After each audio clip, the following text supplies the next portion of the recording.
welcome back to UK Column Live. And as you can see, I've got in the studio with me Bill Maloney, and we're going to have a pretty serious debate this afternoon about what's happening in this country with regard to children. For those of you who don't know Bill, he's a well-established filmmaker. He's made some very, very hard-hitting videos to do with abuse of children, not only from a sexual or physical abuse nature, but what's been happening to children within the corrective establishment. Bill, you're a victim yourself, which you'll tell us a bit about in a minute. But what we're going to do is way of an introduction. We've got a very short little clip, which is from one of your films, but it's just talking about what you're about. So we'll hear that, and then we'll have a look at some of the film material that you've produced. Okay.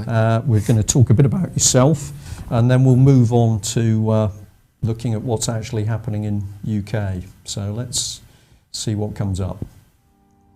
Award-winning film director Bill Maloney has dedicated his skills to fight against institutional child abuse.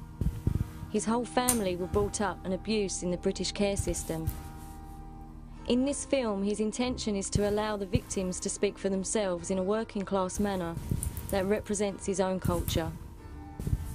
Bill's technique to comprise a bigger picture into the smaller frame that the public are often shown breathes life and thought-provoking images into the film that you are about to watch. The children are the future. God bless them all. So there we are. That was just a few words about us. The children are the future. Well, they are. God bless them all. Yeah, they are. The children are the future, Brian. I don't think we showed the actual clip there. That was just the... No, that was just the little sound introduction, because I think it was a very interesting statement as to...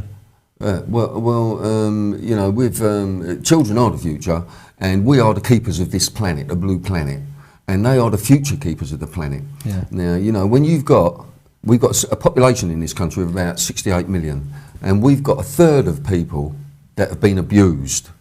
Now, you're never going to have the beautiful world that we all keep talking about and dreaming about until we sort it out right at the beginning, and that is the children. And, you know, with the Jimmy Savile... Yeah, well, that's focus things, hasn't it? Jimmy Savile has really put a big rock in the pond at the moment. Big time. You know, we were talking about Jimmy Savile. We've been talking about Jimmy Savile for years. And there is a picture of Jimmy Savile at Haute de la Garenne. I believe it's on David Icke's site.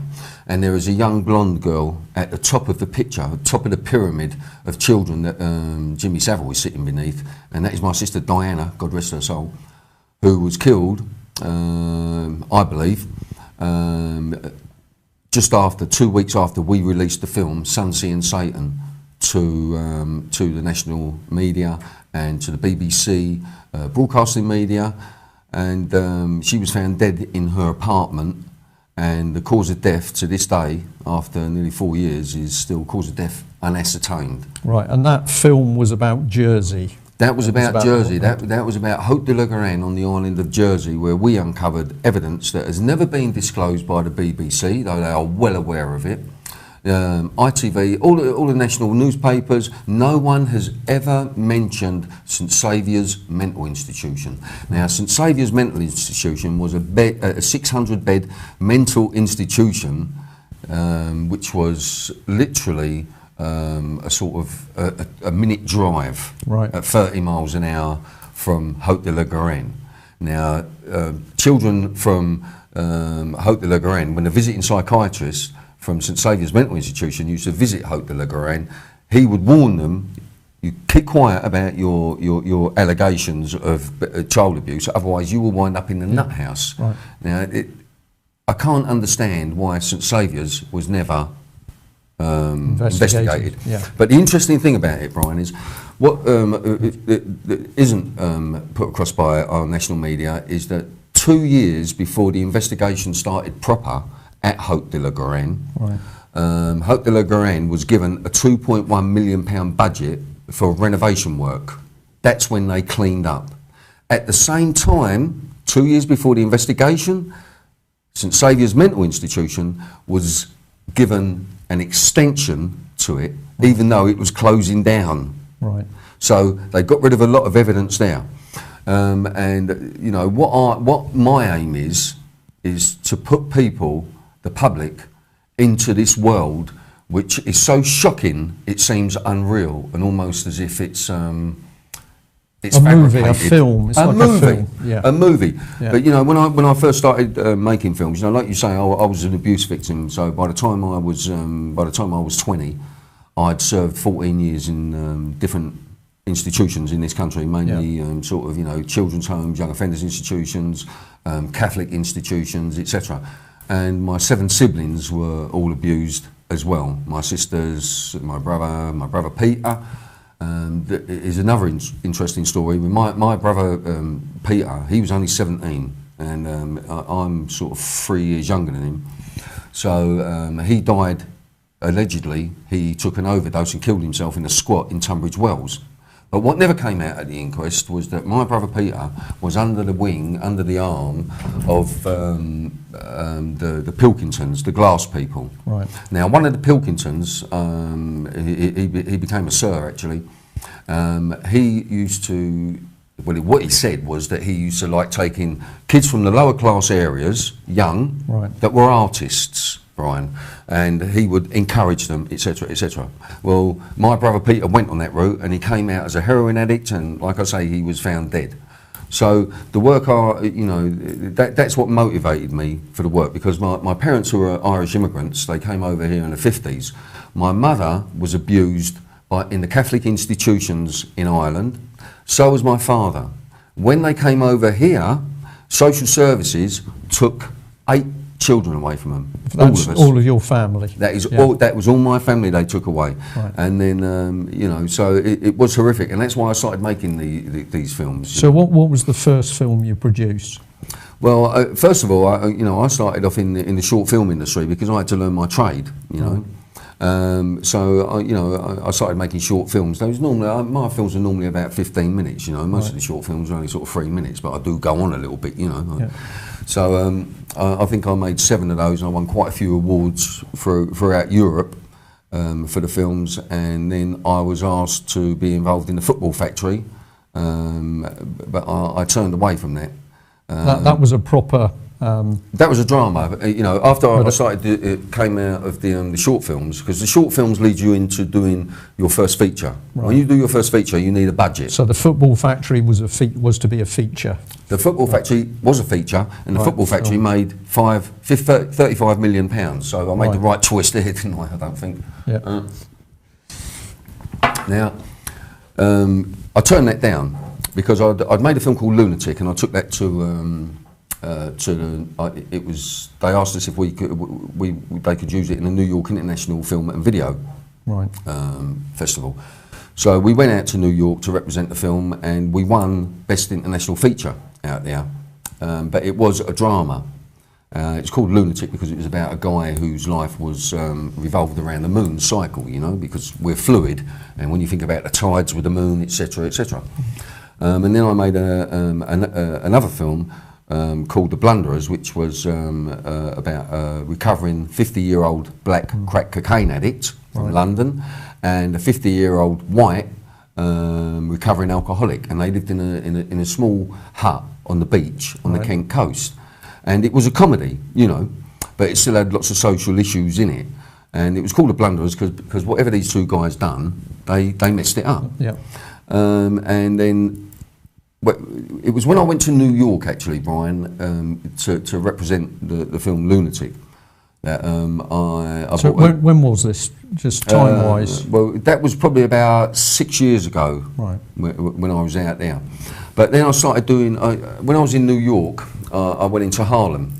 I went into Harlem one night, got a little bit drunk, and there was, all of a sudden, a mobility scooter was coming towards me. I was on Broadway, and I was making my way back down into Harlem, and a mobility scooter came towards me, and it was the biggest black guy I've ever seen in my life. And anyway, I got talking to him, as I do on the street. You know, I talk to people on the street a lot. And he said to me, "Hey Bill," he said, "do you want to come for a drink with me?" So I went for a drink with him, went into Harlem, and then decided after that night, by talking to this guy, I decided to go into documentary filmmaking. Right. because I'd heard about what happened at Haute de la Garenne, and it triggered, and those of you that are victims out there, you understand triggers. Yeah. So it triggered things in me when I was on the streets, you know, and I was seeing the poor people, and as I was talking to the poor people, the blacks, the Hispanics, and whoever else, I found out a lot of them had been abused when they were kids. So from there, and when I was out in New York, I'd heard about Haute de la Garenne. So when I was out there, I incorporated a piece into the film Billy and Lily Go to New York. Right. When I came back to England, I done the comparison with the people living on the streets in London. So that was Billy and Lily Go to New York. Yeah. That film was done. But 2 weeks after I got back from New York, I flew out to Jersey because of what was going on at Haute de la Garenne. And my sister Diana, she said to me, they used to take me out to Jersey. So, and I was abused out there, Bill, you know, because Jersey was first disclosed around the Sea Cadets, you know, for allegations from the Sea Cadets. So I went out to Jersey, and I can't really, people say, what was it like out there? It's very difficult to describe Jersey because there is an inherent child abuse culture out there. And, you know, what I would like to say is when people think about child abuse, you know, they think about a grope or you know, even a sexual encounter. But there is more to it than that. Yeah. There is the psychological. You fracture people psychologically. You fracture them physically. They then become dysfunctional and possibly become abusers themselves. Yeah, so there's a cycle that started. There is a terrible cycle, Brian. You know, they start self-medicating. They will medicate with alcohol, with drugs, you know, like cocaine, and then, so they'll have the drink, they'll have the cocaine. Then we have the come down. Then they use the cannabis, or they'll use whatever sedatives they can. I made this film, but the strange thing about this film, Sun, Sea and Satan, which I urge everyone to see. Absolutely, yeah. You know, the strange thing about that film was when my sister's inquest came up, on the very morning of her inquest, I had an email from the Jersey police asking for a copy of Sun, Sea and Satan, which I refused because I know they'd already seen it. Yeah. So you think this was a sort of message, a cocky message to you, was it? Well, it wasn't just that. It wasn't just that email. You know, if you can just hold on to the fact that it was my sister's inquest, and then I get this email asking for a copy of the film, and then I have a row with the coroner because she is protecting her assistant who gave us false information. Also there was a double-page article in the Irish World about Sun, Sea and Satan. So I thought this is a real coincidence, you know. Anyway, that inquest was adjourned because it really kicked off in there. You know, there was so many discrepancies. And people, you can go onto Pie Mash Films and you can read my sister's timeline, and it will tell you exactly what happened. So to me, that was the institutions saying to me, listen, Billy boy, we know what you've been through, we know what you're like, we know you, we controlled your mind, we controlled your family. But fortunately for me, at the time, you know, the institutions didn't like it, but I was a bit of an escapist, you know, so wherever they put me, I tried to escape. Right. I refused to work. You know, I was put into, when I was in a detention centre, I just refused to work. So they put me in solitary confinement. I was there for 2 weeks, and then that was going on. Anyway, I got out of that place. You know, like I say, we don't want to swerve too much around the Jimmy Savile, what's happening at the moment. And well, we're going to be coming back onto that. Yeah. So I had a tough upbringing, and I seem to have come out quite strong. You know, I do have my times, I have my moments, people, you know, I have my dark moments, and I self-medicate as well. Sometimes, you know, if I go really mad, maybe once every couple of months, I'll drink, and I'll use cannabis, and but not cocaine, amphetamine or anything like that, you know, so it's each to their own. So, I do need to sort of... Something to soften it, yeah. To soften it, to soften it for the horrors. Yeah. So child abuse is not just about old men in dirty old coats, you know what I mean? We're now talking with Jimmy Savile, We're talking about politicians coming into the affray. We're talking about Secret Service people coming into the affray. There were Secret Service people going to Haute de la Garenne and politicians from other countries, and they were abusing children. And some of them were paying to murder children, babies, whatever they could get. The young girls who were there, a lot of them, if the guys would go there and they wanted to have sex with the young girls, they wouldn't want to wear a condom. So some of these girls would get like pregnant as well. You know, again, the mental institution. We can say we know there are going to be viewers and listeners today who are going to find the topic we're talking about incredibly difficult to listen to. Yeah. But this is the reality of what's going on, and of course it's an area which we consistently see that the mainstream press and media will not get into the depth of these issues. They won't get into the depth of the issues. Right? Yeah. You want to? Well, what I wanted to do is I'm just going to call up on the screen. We've got your home page from Pie Mass Films. So first of all, we're going to be talking through things with Bill here today. And obviously we can only do so much in the time, but what we'd like to encourage viewers and listeners to do is to actually get onto his website, have a look at the films. Please have a look at those films yourself. I can tell you that some of them are deeply harrowing. You have to make yourself watch them, but we need to watch them, because if we don't do it, we're not actually picking up the truth of what's going on. Right, so if I what have we got? The top line here, Bill. Take us through the films then. Go on then. So is the pen visible there? No, okay. Top left. Okay, so let's say top left, the first film, Billy and Lily Go to New York. That's the film I was just talking about. That's my co-filmmaker, Lily Starr. We both went out there to represent the film Lunatic, and this is the film that we started to shoot when we was out there. Anyway, that is it in its glory. The next one, The Blunderers, that was when I was a dramatic filmmaker. You know, I wasn't involved in documentary, though this film, The Blunderers, still has lots of social issues in it. The third film is G20 Raw. Now, this was at the G20 when myself and Lily, we were kettled for 2 days outside the Bank of England, but you know, we was the only camera crew that would stay in amongst and with the crowd, and they loved us for that. This is Lunatic. This was the gangster sort of film, Gangster Without a Gun, that I took out to New York. Then the next film, Sunsea and Satan. This is a horror documentary. This is about the goings-on at Haute de la Garenne Children's Home on the island of Jersey, and I think we're going to talk a little bit more about we will, yeah. Now, the next one, Adam Rickwood and the Medemsley Heroes, is about a young guy. He was 14 years of age, and his nickname was Titch because he was so small. And his name was Adam Rickwood. He was found hanging in his cell in a young offenders institution run by Serco, and he was found hanging in his cell 5 years ago, I believe now. 5 years ago he was found hanging in his cell. He had a broken nose and a broken wrist. First inquest was null and void because the coroner was completely crooked. And he was even told that and told to stand down from the inquest, and then they put another coroner in. His name, I believe, was Mr. Tweddle or Tweedle. He was the first coroner.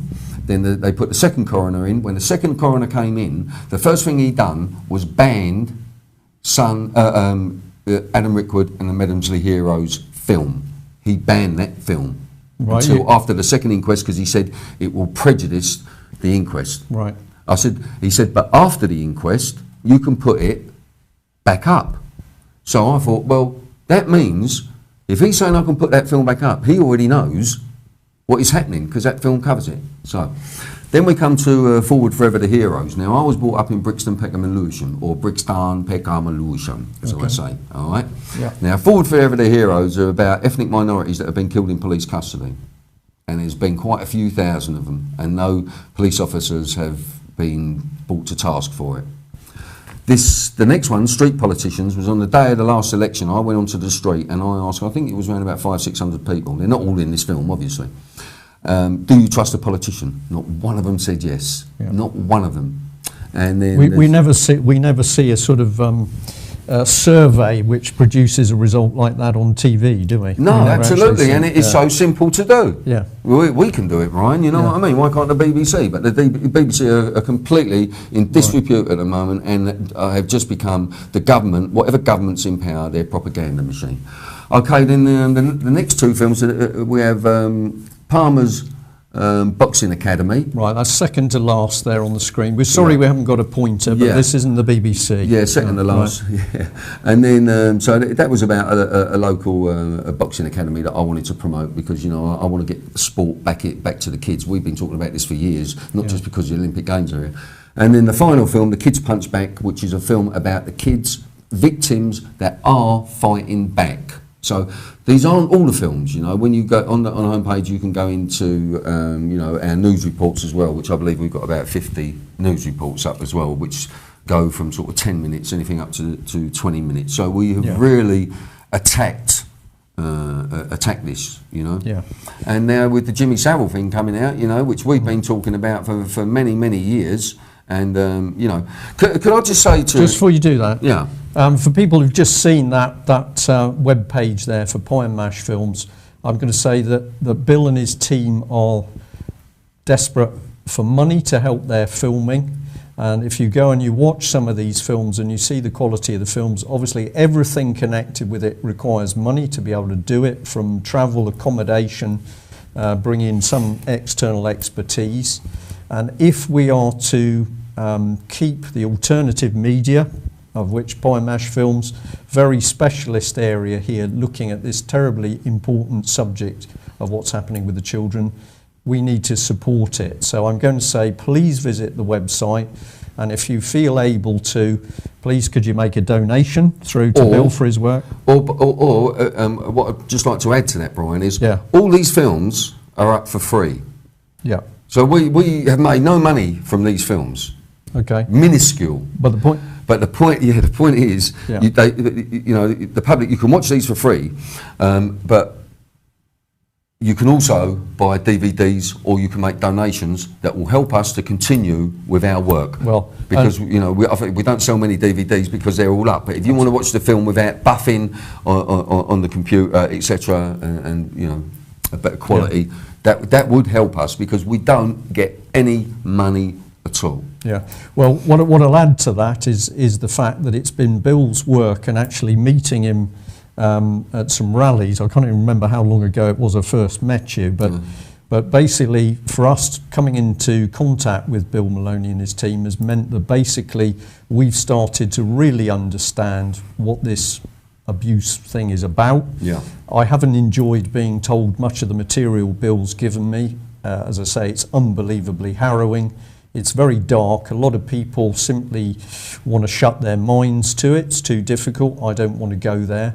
But it's real. We're going to be talking a little bit later about sort of the numbers of children. We're also going to be talking about money surrounded with this. If we are to get the lid off what is actually happening in Britain today, then we need people like Bill to be getting in with more investigative documentaries. So I'm allowed to say, Bill, you're the guest, or I'm allowed to say, UK Column Live is going to say, please, if you know somebody who's got a social conscience and they can actually do something generous to help what Bill's doing, please do, because we need to act, don't we? Children are the future. Yeah, the children are the future. You know, like we say, the future keepers of the planet. I believe that, you know, like I say, there's a third of people, 30% of people in this country have been abused. You're never going to get a stable society like that. Those people that are damaged, the majority of them, they come from the lower classes. They are the ones that suffer. They are the ones that are suffering with the austerity measures. As soon as the austerity measures start hitting Middle England, then they start doing something about it. Yeah. Now, one thing I am certain of is we need Middle England. We need Middle England at their strongest, at their best, and at their most empathetic to help children. Yeah. Yeah. Well, a lot of them, we know from the reports that we've done in the UK column, when we've been looking at the issue of children being taken by social services. My first case I think goes back about 7 or 8 years. That was to do with South Wales.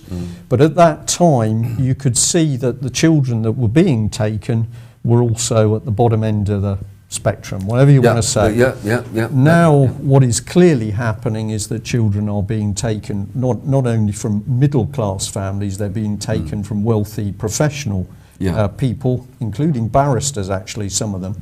And so whatever this regime is that's operating in the country, and we're going to be analysing it a bit as we carry on. Psychiatrists, police officers, secret services. You know, paedophiles aren't of a certain sort of just all the same, from the same cultures, the same backgrounds. You know, paedophilia. I think it was about 10 years ago, they said they may have found the paedophilic gene, but we haven't heard anything since that. Now, if paedophilia is caused by a gene, then you may feel for them a little bit. Bill, do you think that pornography on the internet is making a difference to the number of people who are abusing children sexually? Absolutely. Not just not just children. You know what I mean? It's like teenagers. I came across a person who she said to me that up by Crystal Palace, I can't say exactly where it is, but it's in South East London. There's a comprehensive school, and it's mainly black kids. And they have started having anal sex so that the girls can't get pregnant. Nice. But they, the human papillomavirus, which is responsible for 99.9% of all cancers of the cervix, now they've discovered, they've just recently, over the last 2 years, started giving the vaccination.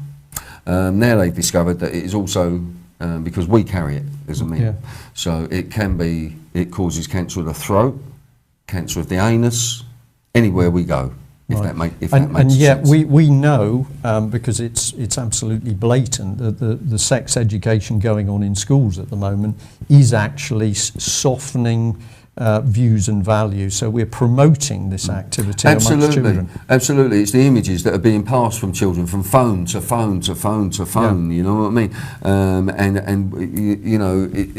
There is a real problem, a real serious problem. But I would like to stick with the institutions, and Jimmy Savile. And can we just call Jimmy up on screen if we give him the honour of calling him that? Well, this man is now just appearing everywhere, but of course you have been saying for years that this man is not. This man has been an abuser. Yeah, well, he has been an abuser, and I believe that Jimmy Savile has been complicit in the murder and the torture and the making of snuff movies of children. He's at Haute de la Garenne, for God's sake. Jimmy Savile was at Haute de la Garenne. He had associations with the Krays. Him and the Krays, this is Jimmy Savile as well, that was procuring children to then pass on to Ted Heath.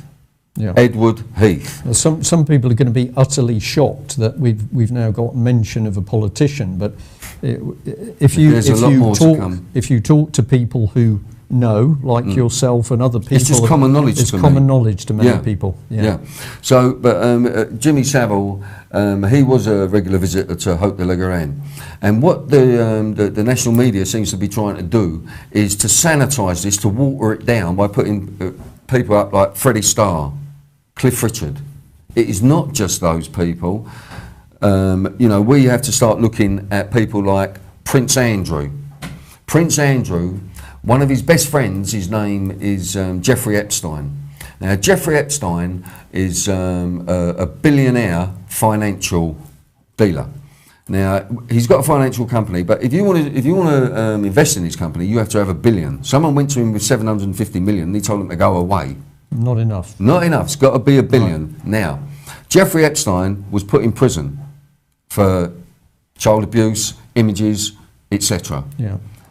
2 weeks after he came out of prison, he was walking through Central Park in New York with Prince Andrew, practically holding hands. Well, this is an incredible thing, isn't it? Because it was reported widely in the press at the time. Pictures appeared, but it was almost as though those pictures appeared because let's sort of get this out in the open and what's Prince Andrew with and what's the problem, isn't it? Well, there was never any follow-up questions on it. Well, the thing is, Prince Andrew and Jeffrey Epstein were very close friends, and Jeffrey Epstein was unbelievably allowed to land his own private aircraft in our military airfields. Unheard of. And he would often have children with him, and then he would go to see Prince Andrew, etc., etc. So, you know, we've got this link with Jeffrey Epstein and Prince Andrew. Now, Prince Andrew and Jimmy Savile, they were friends. Well, because Jimmy Savile moved up to Glencore. Right. This man seems to have been friends with everybody. Yeah. Margaret Thatcher. How do you explain the fact that you know, I've come across information that Jimmy Savile spent 10 consecutive Christmases with Margaret Thatcher. Also, the crazy thing, the craziest thing that I've heard about Jimmy Savile is the Israeli Prime Minister Begin. He was called Prime Minister Begin at the time of the Six-Day War.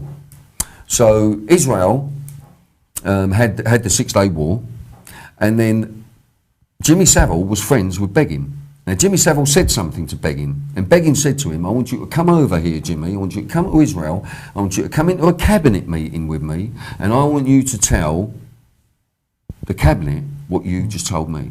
Anyway, Jimmy goes over there, goes into the cabinet meeting, Begin says, this is Jimmy Savile, Jimmy, tell him what you told me. Jimmy said, you won the war, you won the land, you gave back the land. You won the only oil well in the country, you gave it back. You don't know what it is to be Jewish anymore. That is what he said. Then he was, after that, regularly going out to cabinet meetings with the Israeli Prime Minister, and he was given a medal for services rendered. Jimmy Savile, this is the most important thing actually, because Jimmy Savile, he was a disc jockey. Now Jimmy Savile had a say in what was happening in Palestine and the Middle East. That is absolutely crazy. Now, if you also look at the brutality of the war in Iraq, for 14 years before that war started, we put sanctions against Iraq, and 2 million children died. 2 million children died because of all of us. Yeah. We allowed it, Brian. Right. And that's what we need to say to people. Feel guilty, feel ashamed, feel like you haven't done anything, because we haven't done anything. You know, if a kid's got a black face, is it easier to kill a kid with a black face than it is to kill a kid with a white face? Right. So your point, no, it's okay. Your point over this man is that he's the centre of something much bigger. Massive. Now, I've also found out that Jimmy Savile was a necrophiliac. Right. Now, for those of you that don't know, where is the camera? Is it straight in front of me? Yeah. Straight in front. Okay. Yeah. Well, some of you may not realise is that necrophilia, that is having sex with dead bodies.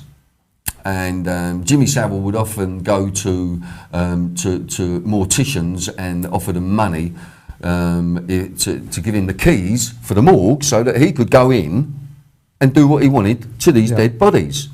Now, Jimmy Savile lived in a penthouse suite in just on the edge of a park called Roundhay Park, one of the biggest parks in Europe, and this is in Leeds. Now, Peter Sutcliffe, the Yorkshire Ripper, he killed a woman in that park. Right. He tried to kill another woman, a black woman, but she escaped.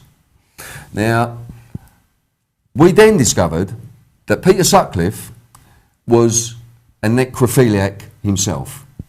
He wound up in Broadmoor under Jimmy Savile's wing with Ronnie Cray. But as far as also another strange story was that Peter Sutcliffe said he was attacking someone at one night, and he heard voices, and Jimmy Savile was one of those voices. Yeah. Now, Peter Sutcliffe, he was a necrophiliac. He worked as a mortuary assistant for quite a while. What is that connection there? That is what I'm interested in. When you say we, Bill, I know you're working with a team of people. Yeah. you say as much as you want to say or not. Yeah. But the team that you're working with now includes police or ex-police who are interested in this. Well, I don't work with any ex-police officers. Right. I work with serving police officers. Right. And you know, because there's so many police officers, they feel like they're being tainted with this brush of allowing paedophilia.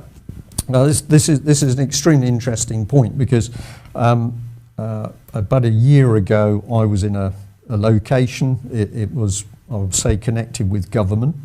I can't give that location at the moment, but the people there included police who were talking about their experiences with having investigated child abuse.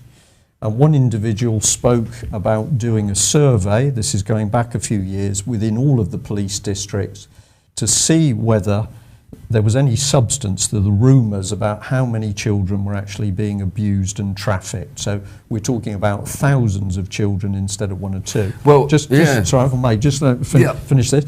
And what actually transpired out of that is that the police officer, now retired, was asked by a senior member in the audience, well, what happened to your report? You did this work with another colleague.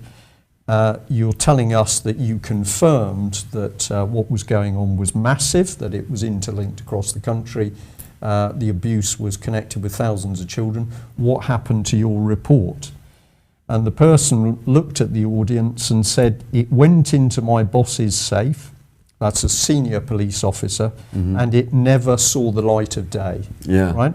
Now, that comment by police, I have also heard, and we have some mutual connections here. Yeah. We've also heard other police officers saying that they have spent thousands of hours investigating very large child abuse rings. They have found connections up to the highest levels of society and government. They've put together the plan to break it apart. They've put together all the evidence to bring it to trial. And then when they've submitted their report, everything goes quiet. And a couple of months later, they're told, drop it. Wind your neck in. That's and what they say. You've heard absolutely the same thing. Absolutely. I've heard the same thing. You know, the police have not got a free rein on this. The politicians are involved in this heavily. Esther Ranson is guilty of what's called vicarious liability. Now, vicarious liability, it means that supposing you and I are officers working in a young offenders institution, okay? Right. You're beating children regularly. I am not, but I know you're doing it, and I don't disclose. I'm guilty of vicarious liability. Right. Esther Ranson, I wouldn't trust Esther Ranson as far as I could carry you. Right. You know what I mean? Which is probably quite a long way. Actually. It might be. Maybe I should have used a different. You need somebody a bit chunkier. As far as I could spit. But right. You know, so that is Esther Ranson, and there was a little fact a while ago. I think it was about 2 years ago. There's a guy called Chris Whitwer, plucky little fella. Right. I think he was an ex-Marine, and he used to. I think he's still got it up. He's got a sex offenders register up of his own, because we won't put one up. And the police won't take it down, so he's got it. But, you know, Chris, very feisty, and he spent a short time in prison. But he was voted by the Community Channel, who Esther Ranson is a senior patron of. Right. So on the community, it was called a community champion. They were looking for the community champion. Chris Whitwer was on that list. Robert Green, who's in charge of the Holly Gregg case, campaigner for Holly Gregg, yeah. For a campaigner for Holly Gregg, Robert Green, he was on that list. I was on that list, and then you was on that list. Now, the three of us that were at the top, because I think you was doing well, Brian, you know what I mean? But well, I think you've told me this, and for viewers and listeners today, you may not believe what Bill is saying at the moment, but I had no idea where this process went. I knew about the list, but I didn't know where it went. And did you know you was on it? I knew I was on it, but I didn't do anything further. At the time, you weren't prolific as a child abuse expert, if you like, Brian. Well, I don't claim to be still. No, but you know, you're getting pretty close. And then we had Chris Whitwer, right? done some pucker work, really good work. Then we had Robert Greene, and we know Robert Greene, for what he believes in, has been to prison for it. And then there was myself. We were all taken down. We were running free. We had more votes individually than all the others put together. Right, and when was this then? I think this was about 3 years ago, actually. Right. And then our producer at Pie Mash Films, she got in touch with Esther Ranson, who was a nasty, I can only call her a bitch, really. Yeah, because it's UK Column Live and we got an agreement. Yeah, I know, no expletives. But Okay. his bitch, Yeah. All right. is that okay? Okay. So we were all taken down, and their phone lines, where Esther Ranson was working, they were blocked. They were just, for 3 days, she kept getting it, she would not talk to anyone. Right. She took down the three of us, and we were all very prolific as activists against child abuse. We heard nothing. Now this is coming out, and her crocodile tears. Well, she said, correct me if I've got it wrong, but Esther Ranson's said something in the press like they wouldn't let us speak out. Or Well, who are something they? Well, that's an interesting I mean, question, you know, isn't it? you can't get a better platform than what Esther Ranson's got. You Yeah. just can't. Now, you know, you do have what we call gatekeepers. Now, gatekeepers are people that you think are fighting against child abuse, but they are not. They are not. And ignoring things is one of the worst things you can do. Yeah. Well, certainly, I know from a case that I was personally involved with, an individual went for help to Childline, and that ended up with personal communication with Esther Ranson. Yeah. It was all going fine, very polite, helpful, encouraging emails coming, and then at the point that the pressure was really starting to come on the parent, it was like somebody flicked a switch, no further communication from Esther Ranson at all. Yeah. And that was coupled with, part of the incident was connected with Gibraltar. The Childline base in Gibraltar, an individual there was also very helpful to the mother. Did a lot, in fact, for the mother at one point, very difficult time.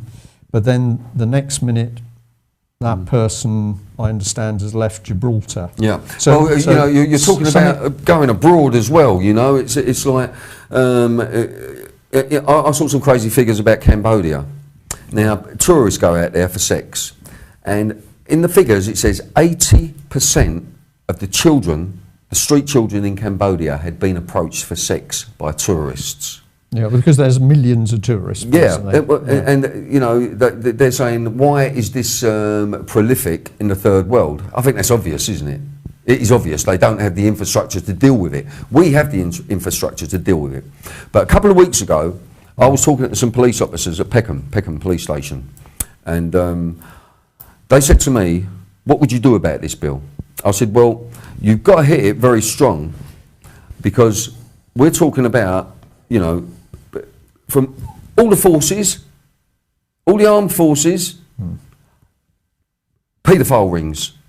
We're talking about our government's paedophile rings. Yeah. Everywhere you look, paedophile rings, paedophile rings. So what I believe should happen is an amnesty should be offered, and to all paedophiles that come forward and expose the rings that they have been working with. Right. This will cause mayhem for the paedophiles. It will cause mayhem. So, because what you've got to imagine, say you've got 100 people in a paedophile ring, okay?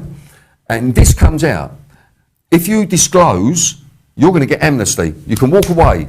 Yeah, you still have to be sort of monitored and so somebody who's been drawn into this, they've done something, they've actually still got a conscience. Exactly, and they've got a conscience. There are paedophiles that do commit suicide. Yeah. When they get older, they commit suicide. So it is not a safe thing to be doing anyway, if you want to look at it like that. But if we offer an amnesty to paedophiles, suppose like I say, you've got a paedophilic ring that is some kind of institution, and there's 100 in it, 200 or 300. Yeah. Everyone's going to be watching. Yeah. They're going to say, who is the one that is going to come forward and disclose? Because that person is going to walk away. And someone is going to do it. You bet your life someone's going to do it. So that would cause mayhem. That is like a terror tactics used against paedophiles. And I think that must happen, and I think that all of you, if you can get your members of parliament and get someone, let's get someone strong that can push this through. Offer paedophiles amnesty for exposing all the other paedophiles.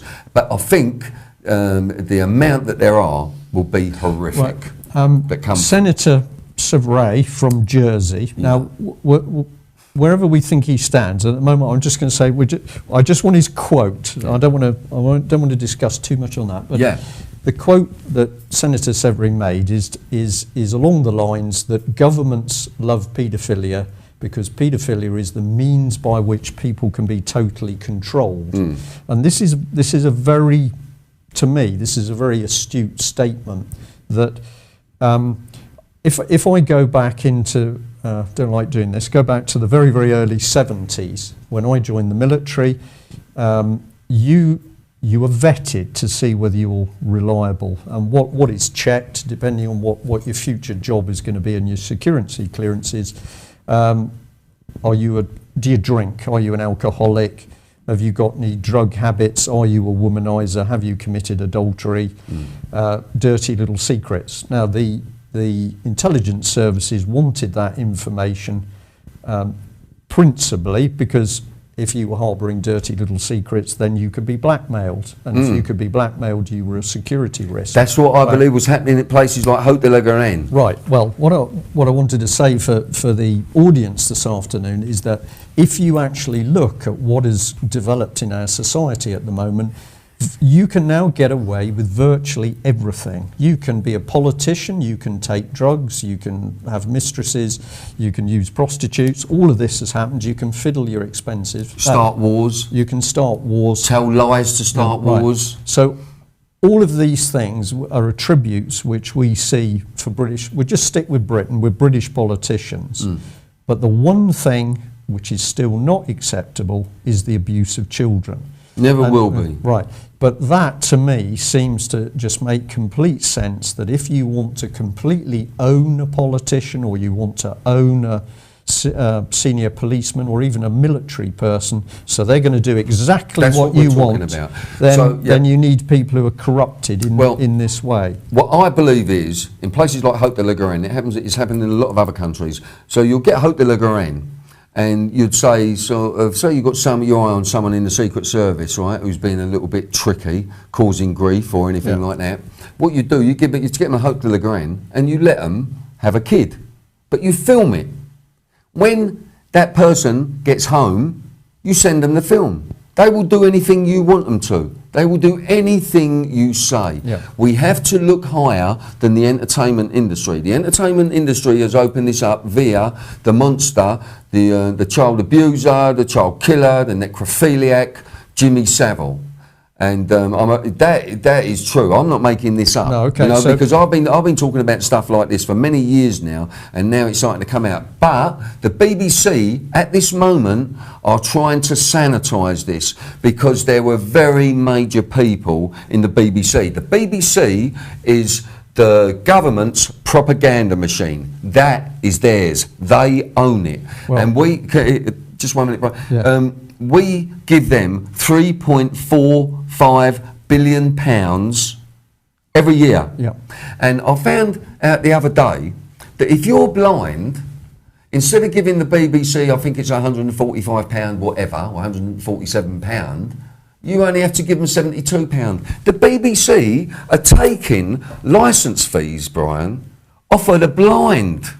So what they're doing, they're cutting off. They're saying you can't watch the visuals, but you're still listening to our audio. Where is the compassion in the BBC for that? I don't think there's any compassion because I agree with pensioners. I agree with what you've just said, that the BBC is an absolute propaganda machine that is control. I believe at the moment, I think I'm right on this, that the BBC is about to unleash an investigation into how unbiased it is. Oh, really? Okay. Who's going to do the investigation? Well, they are. Well, the BBC is going to do it. Oh, there you go. But all of the and who's paying their wages? And who's paying for the investigation? We are. Right. And they say that They just don't advertise, so it keeps them like more independent or whatever. They should advertise. Have you ever had an approach from the BBC to sort of do a documentary or research into what you're talking about? Yeah, well, you know, when I was in the dramatic film business, I suppose you could call it, you know, when I was also become involved in the Football Factory and many other Brit flicks. The BBC, you know, I've done a few interviews with the BBC, you know, but then I stopped doing interviews for the BBC because of the editing process.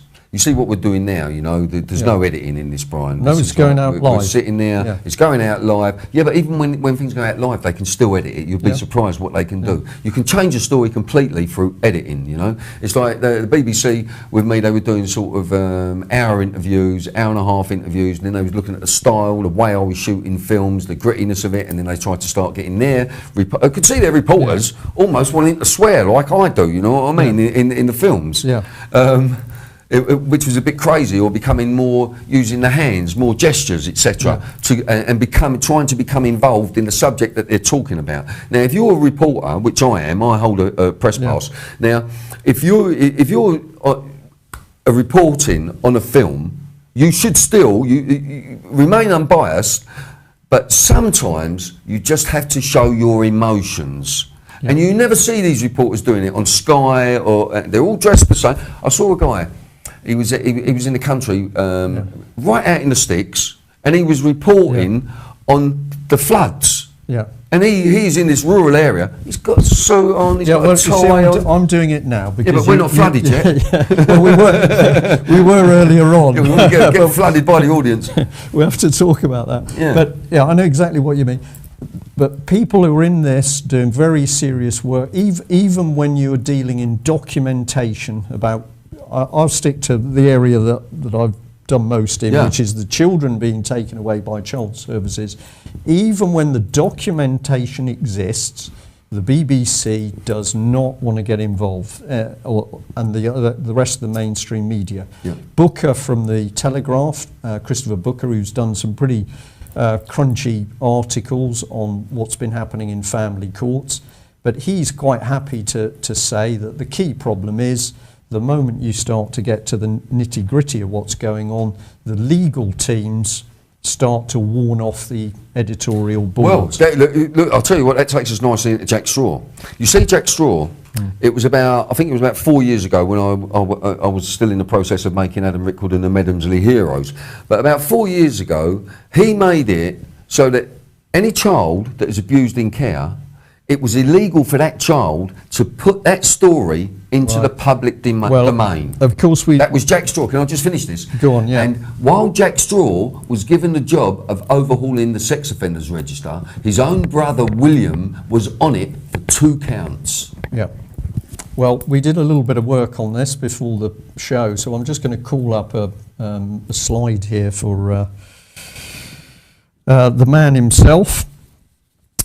So this was an article from the Guardian, which we reported the other day, where he's been accused of misleading MPs over torture of Libyan dissidents. Yeah. And the reason I thought I'd bring it up into this discussion is because this is a different subject in relation to Mr. Straw, but of course what it's saying is he's not telling the truth. Yeah. It's very clear. But he can't. It's very difficult to tell the truth, Brian, when you don't know how to tell the truth. Okay. Well, and we've got here that former Foreign Secretary named in legal documents concerning Gaddafi opponents held on MI6 tip-offs. And this were people who were basically tortured. And the headline from The Guardian, well, misleading is the same as fiddling, isn't it? Fiddle expenses, that's stealing to most people. Well, misleading to most people is lying, but they're not going to print that. But you know, this is the man. He tries to come across as squeaky clean, but of course, if we get into his history, there was some pretty dodgy stuff when he was a young student. He's got extreme political views, but we're going to focus on what you've mentioned there, which is. This is a change in legislation. I'll read it just for the people listening as opposed to viewing. But as of April 2009, because of a change in legislation being introduced by Jack Straw, the Justice Secretary, the media will no longer be able to identify those involved in cases such as the Websters. Now, the Webster case is a child court case, family court case. And then this absolutely blatant statement, so it continues, it will also be illegal for any children currently in care to speak out, even if they feel they're being mistreated. I know, it sends a shiver up your spine. Well, that's Jack Straw, people. What human being would want Tony to Blair's make it... friend. What human being would want to make it more difficult for young people to speak out if they're being... Surely the legislation should be to make it easier for them to speak out, isn't it? What this man done is abnormal to decent human beings. Yeah. He should never have been allowed. Also, I think his son was caught dealing drugs as well. And his brother William was on the sex offenders register for, assaulting. One was a violent attack on 2 girls, his brother William. Right. Now, this man should never have been given a job because he had a vested interest. Or was he given the job because of the man he is? This is the question which I'm becoming interested in. This is what it is. He's been pushed up front. You see, the paedophiles, especially that are within the institutions, there's a lot of Masonic goings on, you know the cults we were talking about, like Freemasonry and oaths that they take. Secrecy is what you're getting at. Secrecy, yeah.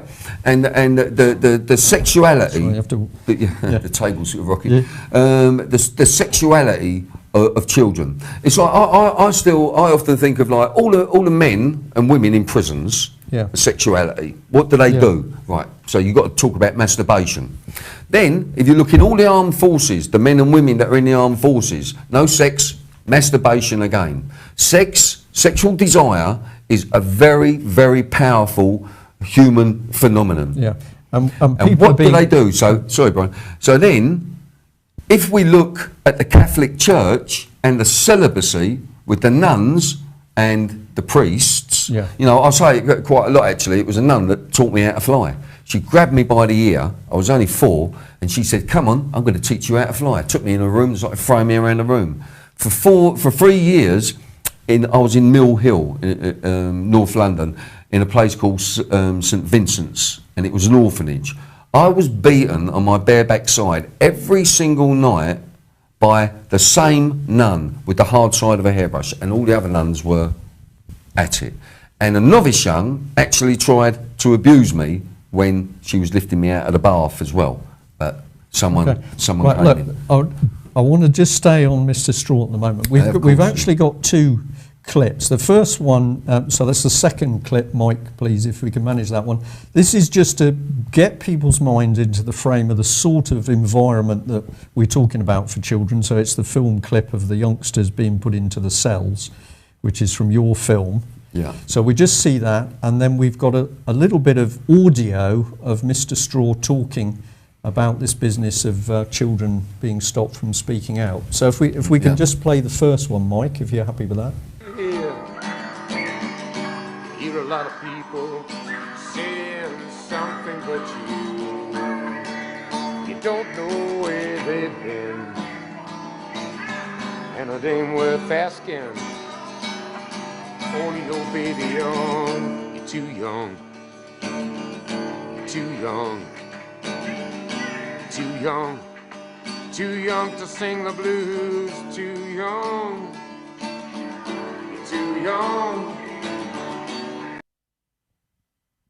Right, now that's that clip when I first saw it. Of course, what is instantly in your mind is what did those 2 heavyweights do when they went back to the cell where they put the first boy? Yeah. Now that is that is still a regular occurrence. There are still young offenders in institutions that are being strip searched in front of all the other young offenders in the hallways. They're still using really dangerous restraints against the kids. That's what happened with Adam Rickwood, when he was in Hassickfield. Yeah. Now they used on that young lad. They used a thing called nose distraction technique, NDT. That's what they call it. And if viewers do not know what NDT is, it's punching somebody on the nose, effectively. Well, more or less, it is designed for pain. Right. It is like a push hard to the nose, a blow to the nose, and also the wrist locks as well. Right. You know, I think there was one institution we investigated and there was something like 30 broken wrists, visits to hospital in 1 year. Yeah. You know, but it just seems to be okay for us that we can leave, because these people are behind bars, we don't see them and they're hidden, that we can, they're not in our minds, they're not in our minds. But you know, you have to go to the place when, you know, when I was in care, and the rest of my family forced into care, and family alienation is practice. You know, like I've got brothers, one of my brothers, he sounds like Prince Charles the way he talks, my brother James, you know what I mean? So we got like upper class accents, middle class accents and lower class accents through my family. It is crazy to see us all sitting together, those of us that have made it and are still alive, you know. What's next? Well, just on the subject, so this lad basically had a broken nose, a broken wrist, and a broken wrist, which tends to suggest that there was excessive force used in the nose distraction technique. And his wrist, and then he could still manage to hang himself. Well, this is where we started it. His cell was covered in blood. He was made to clean up his own blood, Brian. Right. This kid. Then apparently on the curtain rail, he has tried a ligature out of his laces. He's cut his laces into 8 different pieces, right? When he was on suicide watch. When someone's on suicide watch, you don't put them in a cell with their laces. You take their laces, you take their belt, anything that they can self-harm with. That is what suicide watch is. So apparently, somehow, he's got his lace that he's cut into 8 pieces. He's tied a ligature around his neck. He's got a piece of sticky tape, you know, surgical sticky tape from somewhere, wrapped it around the end of the rail, first put in the ligature. With a broken wrist. With the broken wrist and the nose, put this over the rail, and then hung himself. Now, you know, it's like, what you've got to understand is, when in the old days, when we used to have hanging in this country, it wasn't to choke, to garrote, it was to break the neck. It was a very quick death, and then you make a mess. Okay. So Adam Rickwood choked to death. He never broke his neck. How long was he there for, Adam Rickwood? And I met this when I made Adam Rickwood and the Medhamsley Heroes. I met this child's family, and it's like, you know, I've just got so many puncture marks in my head from when I go and meet these people and become very close and I would say attached to them. if you watch Adam Bill's, Rickwood, you watch Bill's film, and you can see detailed and very close-up interviews with the family members, including his mother, who is expressing her utter disbelief that the thing can go through an inquest where. Well, she was still in shock, Brian. I mean, that was when we made the film. It was 4 years after, and she was waiting for the second inquest to come along.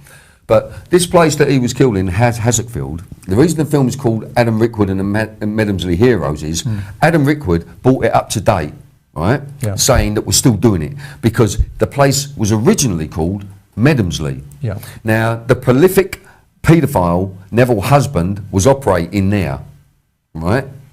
Now, Neville Husband, he was having sex with the kids. He was buggering them. He was doing, and he was in charge of the kitchens. But Neville Husband, and he was also having pornography, child pornography, sent in to the prison. Now, when he was working as a guard in the Young Offenders Institution, which was then called Medhamsley, that's why the Medhamsley Heroes are guys that are up to about 47, 50 years of age. Right. They took the Home Office to court. They won. £3 million was allocated to them. They got £500,000. While the legal profession, i.e. their solicitors and barristers, they picked up £2.5 million. Yeah. Outrageous. So given some of these guys, they weren't given life-changing amounts of money, which what they should have been given. They were given like £40,000, £50,000 top whack. You might as well give them a gun because most of them are self-medicating. They've got problems with alcohol, drugs, etc. Yeah, but the point you're making is that more money went to the legal teams than to that's the victims themselves. That's a strong point on that one. We have another person who has exposed this abuse in a very black and white way is Teresa Cooper. Her book Pin Down. So if you want to read about abuse, which has been covered up by the church, Teresa Cooper's book, Pinned Down, is I think incredible. I think Teresa was really, I haven't read the book, but what I've heard about it is that she is really focusing on the use of drugs against children. Absolutely. It's like some of our children that are hyperactive now, we're giving them a drug called Ritalin. Yeah. Now Ritalin, the police officers I talk to, they say, well, that is cocaine to us, Bill. It's almost exactly the same makeup as cocaine. Now, a kid who's like this, you know, you don't want to give him cocaine, do you? Well, some of the girls in the unit she were in were drugged unconscious for days at a time. Yeah. But could I just go? I know there's something else that I need to say about Medemsley. You know. Yeah. So this guy, when some of these guys were being abused in Medemsley, okay, which was like up to, I suppose, the 80s, early 80s, right. and then it went into Hassockfield. A lot of these guys, ligatures were used on them. Now, one of them, called Kevin Young, Neville Husband had him in his house, in Neville Husband's house, took him out of the institution and brought him to his own house. And he knew that the governor at the time, his name was James Miller Reid.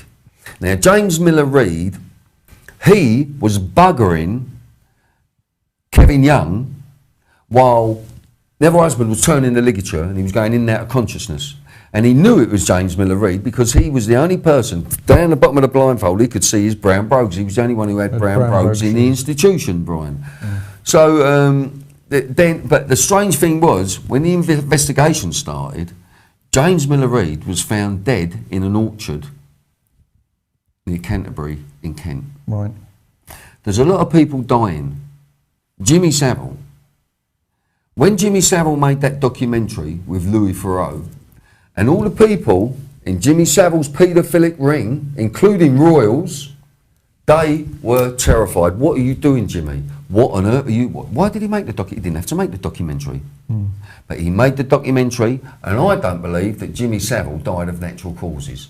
I don't think James Miller Reid died of natural causes. I don't think that David Kelly died of natural causes. No. So, you know, and it's not just these people. There's lots of people that I find that have been getting ready to blow a whistle, and mysteriously they die. Yeah. I think there's one guy with Kevin Annett, you know, the guy who's. Well, we're going to show a little bit on Kevin. I've just got an eye on the time here because we've got 19 minutes to go. Wow. We just come back. If I ask Mike just to put Mr. Straw back up on the screen, because I'm just going to read that little last bit of that quote again. So, Mr. Straw. He made it illegal for any children currently in care to speak out, even if they feel they're being maltreated. So against the background of what you're telling us, Bill, harrowing information about what's happening for children, this man is saying... Sorry, where was that quote from? Actually, it was from a newspaper, The Independent, but they wrote an article in which...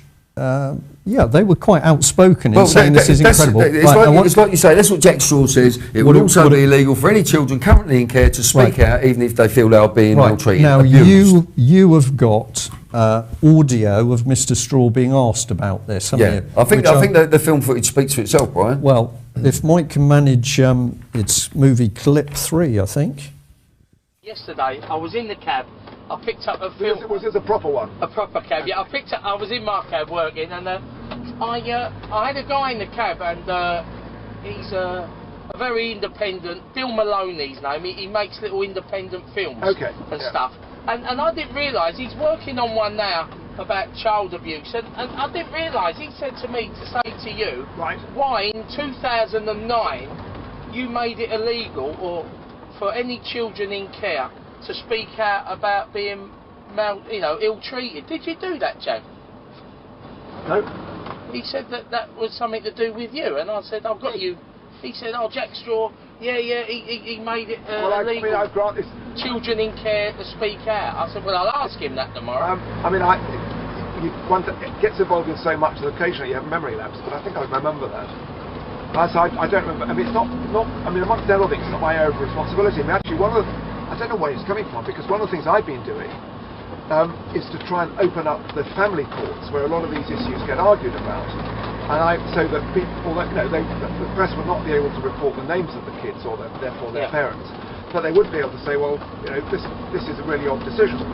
And I've had, frankly, a very big fight with some of the people in the family courts and the children's organisations who want family justice, so-called, to remain a secret garden. So I can say to him that I don't know what he's talking about, but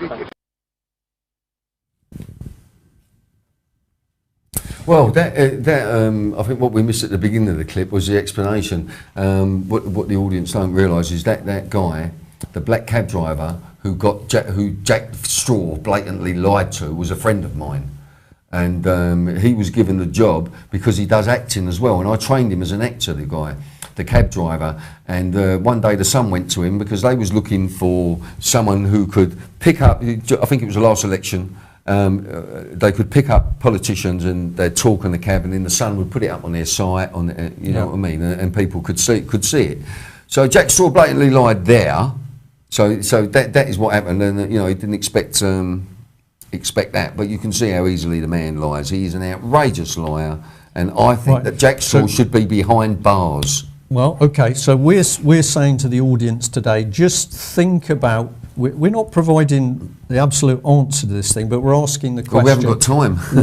Well, we can have another go, I hope. Yeah. We're going to say, what is this man trying to achieve by stopping children speaking out? Is the agenda from running secret family courts, and they are secret, there's no jury, there's no press.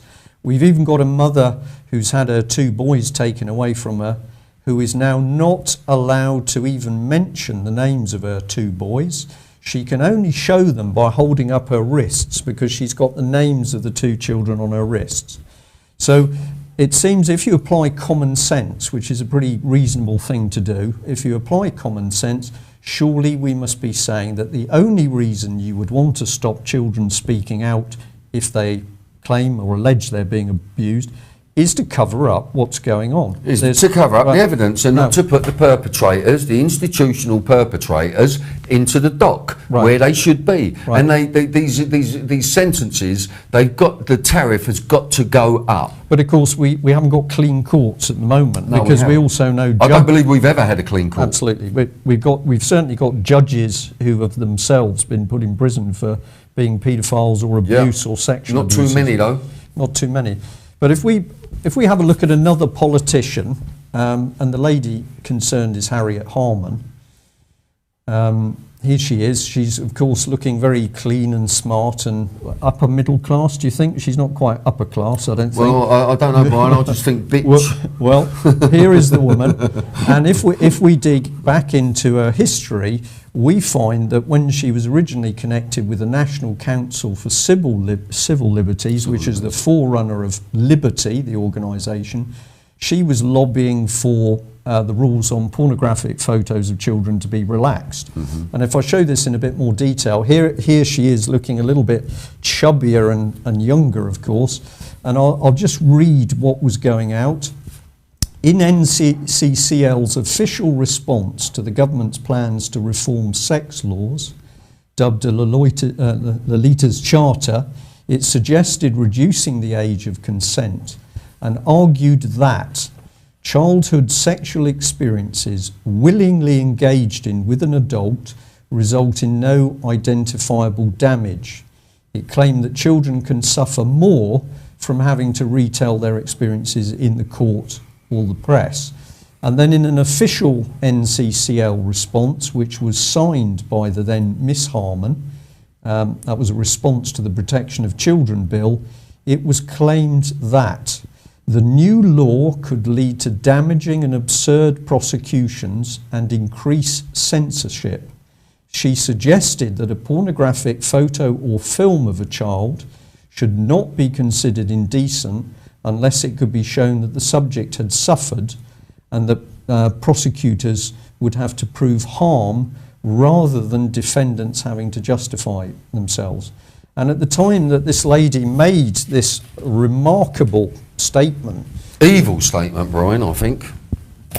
I totally agree. I believe that is evil. Absolutely.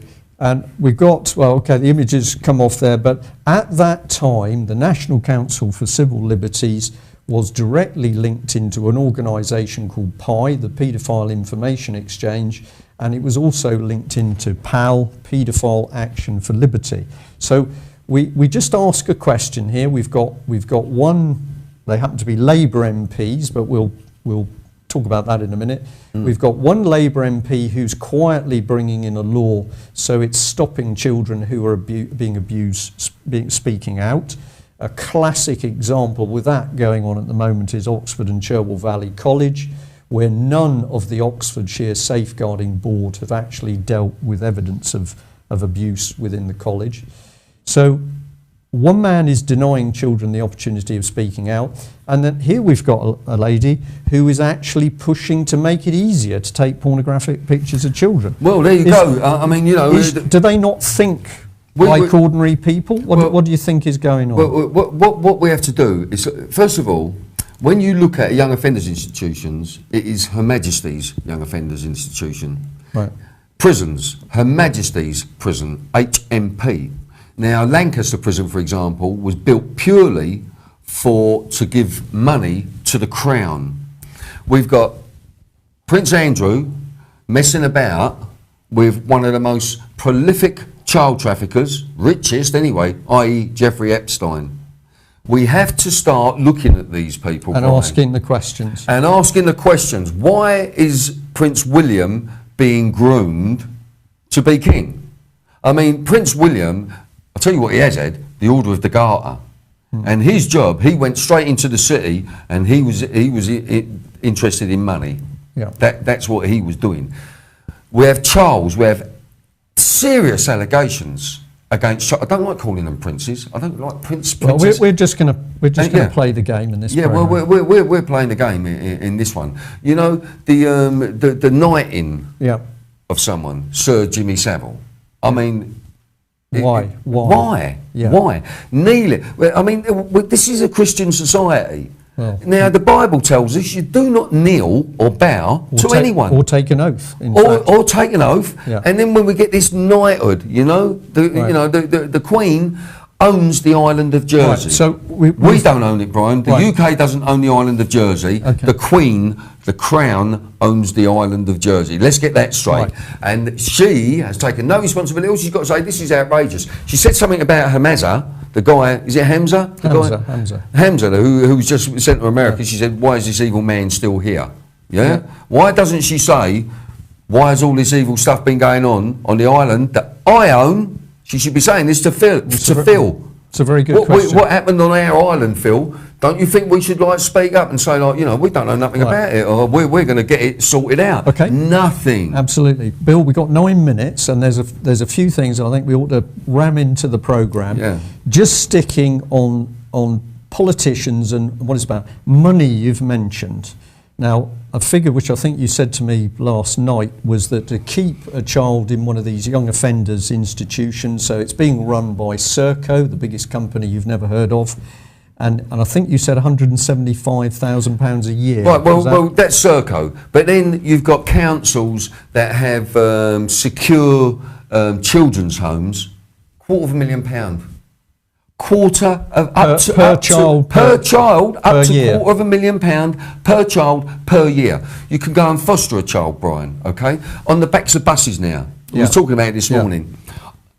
Got a spare bedroom? Are you over 25? Why not foster a child? Yeah, so children... Not, have you got children? Have you got a family? Could you accept a child into your family? Have you got a spare bedroom? Are you over 25, want to foster a child? Yeah. So they will get up to 500, it starts at about 400 and something pound a week per child, nearly £500 per week. A lot more if the kid's got learning disabilities or any kind of incapacities about it, a lot more. Yeah. So this is big profit. And that is why the kids have not been put out for adoption, because the money is in the fostering. Yeah. Well, we know even with the legal fees around family courts, we're talking about a minimum of £20 billion a year. Crazy. And if we tot up the sort of figures that Bill is talking about here, and please go away and audience, please go away and check this stuff yourself. We're also talking about tens of billions of pounds around. Children are big money. Yeah. Now, could I just say one thing quickly? Yeah. That People say to me, Bill, why do you think these people are killing the children? Why are they burying them? You know, Lenny Harper's investigation, you know. Lenny Harper's investigation. You must see, you know, please watch Sun, Sea and Satan. If you don't watch any more of our work, just watch Sun, Sea and Satan. You know, it's, they say to me, why do you think these people are killing these children, Bill? Because today's victims are tomorrow's witnesses. You've got to get your heads round this. Today's victims are tomorrow's witnesses. If you've got a good life, but you killed a child, it's going to come back on you. You know what I mean? Absolutely. If you don't actually kill them. Right, let's get in our remaining little film clip if we can. And this is where you had the opportunity to speak to Harriet Harman. To ask her a few questions. Harriet Harman and Ed Balls, or is it just it's Ed Balls as well, and also the union man whose name escapes me. Dave Prentice. Right. So Dave Prentice. We've just about got time to get this clip in. Okay. Harriet, right, if I can just give you 1 minute. Sorry, we're talking about child abuse. We'd just like to talk to you about the cuts and how it's going to affect child abuse. Harriet, you don't want to talk about child abuse. I understand that, Harriet, but you're here to talk to people on the street, and we represent... So Harriet Harman doesn't want to talk to us about child abuse today. She didn't say that. Okay, at the moment she doesn't. She didn't say well, that's what he said to me. I gave her a chance. Mind your own business. Let's go again. Let's go again. Let's go again. Chop, chop. This way. You've got to get the face. Get the face. Harriet. Harriet. That's common assault. You'll get arrested for that. I'm a woman. I know it's a woman's right. Harriet, get on me. Harriet, I need to push you on this. Harriet, why won't you talk to us about child abuse, Harriet? You're part of the government. Don't touch me, because don't you just touch me. Right, so Harriet, Harriet is not willing to talk about child abuse. And how are the cuts going to affect child abuse? How are the cuts going to affect child abuse, Harriet? Harriet, how are the cuts? How are the cuts going to affect child abuse, Harriet? I'm very sorry, she's talking to people who've come here from... So Harriet's gone to the police officer here, and we do carry a press pass, and Harriet Harman does not today wish to talk to us about child abuse. Okay? Thank you very much. Thank you, officer. Right. That was Harriet Harman. She didn't want to talk to us about child abuse, and I think I know why. In 1978, when she became a solicitor, she urged the ministers to make it legal for people to be allowed to take sexually explicit images of children, and she wanted that to be made legal as long as the children in the images hadn't been harmed or abused. So that's Harriet Harman. Harriet Harman was in favour of making sexually explicit images of children, and she urged ministers to do that. So maybe that's why Harriet Harman didn't want to talk to us about child abuse. Thank you very much.